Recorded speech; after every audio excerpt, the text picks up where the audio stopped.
Dikhianati oleh bangsanya, dicap sebagai anak pemberontak, dan dipaksa memeluk kegelapan untuk bertahan hidup. Alucard memiliki setiap alasan untuk menjadi monster paling mengerikan bagi Monian Empire. Namun, kenapa ia justru memilih jalan yang berbeda?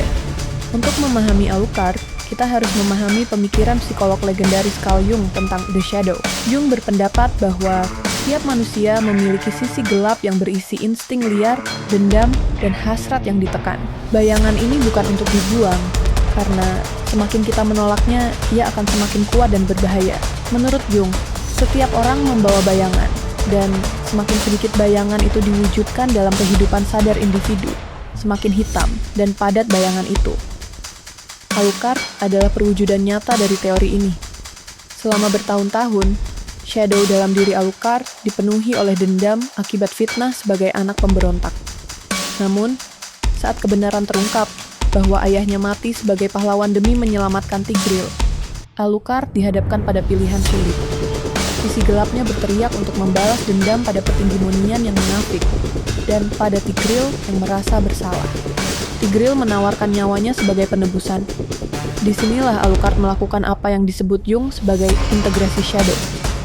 Alucard tidak membunuh Tigreal bukan karena ia lemah, tapi karena ia berhasil menundukkan sisi gelapnya. Ia menganggap Tigreal sebagai kakak, sebuah tindakan yang menghancurkan ego bayangannya sendiri. Ia berhenti memproyeksikan rasa sakitnya kepada orang lain. Meskipun dianggap buruk oleh Monastery of Light, Alucard tidak membalas dendam. Dia memilih menjadi Demon Hunter dengan caranya sendiri.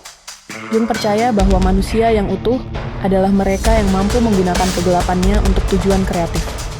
Alucard menggunakan kekuatan iblisnya bukan untuk kehancuran, melainkan untuk membasmi ancaman nyata dari Abyss. Alucard membuktikan bahwa martabat tidak datang dari pengakuan orang lain, tapi dari keberanian untuk berdamai dengan kegelapan di dalam diri sendiri. Seperti kata Jung, seseorang tidak menjadi tercerahkan dengan membayangkan cahaya, tapi dengan menyadari kegelapannya. Dan perjalanan seorang pemburu iblis dimulai saat ia berhenti menjadi monster bagi saudara dan kerajaan yang bersikap buruk padanya. Apakah kamu pernah merasa seperti Alucard, dipaksa memikul beban yang tidak kamu buat sendiri? Ceritakan cara kamu berdamai dengan sisi gelapmu di kolom komentar.